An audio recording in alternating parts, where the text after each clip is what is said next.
හරියටම ඉංග්‍රීසි මුල සිට සරලව. ආයිබෝන් යාළුවනේ. vocabulary වචන ඉගෙන ගැනීමේ පාඩම් මාලාවේ 4 වෙනි පාඩමෙන් මම අද ඔයාලට අරගෙන ආවිල්ලා තියෙන්නේ පළතුරු fruits පාඩම. එහෙමනම් හරියටම ඉංග්‍රීසි මුල සිට සරලව ඉගෙන ගන්න මාත් එක්ක එකතු වෙන්න මම English Sir YouTube නාලිකාව. ඔයාලා මාව subscribe කරලා නැත්නම් අද මාව subscribe කරන්න. හරියටම ඉංග්‍රීසි මුල සිට සරලව ඉගෙන ගන්න.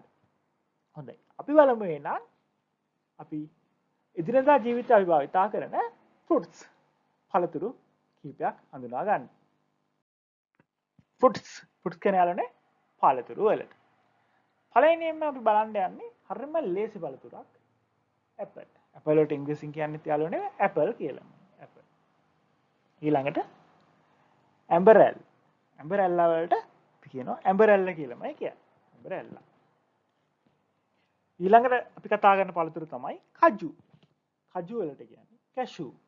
මතක තියාගන්න පුළුවන් අපි පාවිච්චි කරනවා cashew nut කියලා. කජු මඩ වලට කියනවා cashew nut. cashew කියන්නේ කජු වලට. ඊළඟට රටේන්දී අපි dates කියලා දක්වනවා dates. ඊළඟට මිදි වලට අපි කියන්නේ යාළුවනේ grapes. මිදි වලට කියන්නේ grapes. pear වලට අපි කියනවා guava. pear වලට ඉංග්‍රීසියෙන් කියන්නේ guava. ඊළඟට lemon කියන්නේ දෙහි වලට. මෙතනදී අපි lemon පාවිච්චි කරනවා අමු අවස්ථාවදී විශේෂයෙන්ම රසකාරකයක් විදිහට. lemon දෙහි. දියුල් වලට අපි කියන්නේ යාළුවනේ wood apple. අතන මතක තියාගන්න ලේසි. apple මයි අපි පාවිච්චි කරන්නේ. දියුල් පාට, ලී පාටනේ. ලී පාට. wood කියන ලී වලට wood apple. දියුල්. පැපෝ කියන්නේ යාළුවනේ ගස් ලබු. එහෙම නැත්නම් අපි මට සිංහලෙන් කියනවා පැපොල් කියලා. පැපෝ ගස් ලබු. ඊළඟේ හරියම ලේසි. ඒ වචනේමයි තියෙන්නේ durian. durian වලට අපි කියන්නේ durian කියලා.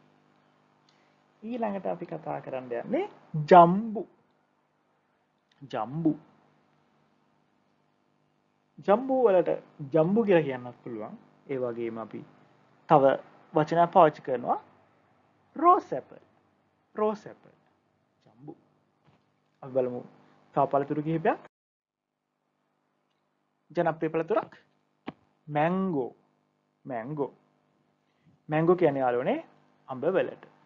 ඉදුණු අඹ වලට අපි කියන්නේ mango. orange කියන්නේ දොඩම් වලට. ඒ වගේම යාළුවන්ට මතක් වෙන්න මේ orange කිව්වම තැඹිලි පාටට අපි කතා කරන්නේ තැඹිලි පාට කියන එකට අපි කියන්නේ orange කියලා. ඊළඟට apple යදුණු තව අවස්ථාවක් pineapple. අන්නාසි වලට අපි කියන්නේ pineapple. ඊළඟට බලමු කෙසෙල් වලට මොනවද කියන්නේ? කෙසෙල් වලට plantain කියනවා. ඒ වගේම යාළුවනේ මම මෙතන දක්වලා නැහැ. අපිට පාවිච්චි කරන්න පුළුවන් banana කියන වචනය. banana. කෙසෙල් වලට. plantain නැත්නම් banana. ඊළඟට මම දක්වලා තියෙන්නේ උක් වලට කියන්නේ sugar cane.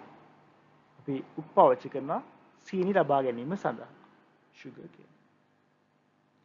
අපි එළවලු ගැන කතා කරද්දී jack නැත්නම් කොස් ගැන කතා කරා.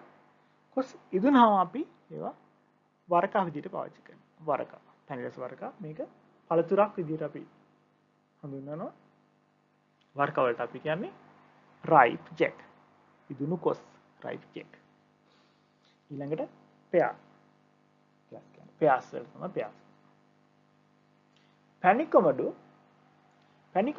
කියලානේ sweet melon නැත්නම් watermelon කියලා කියන්නේ.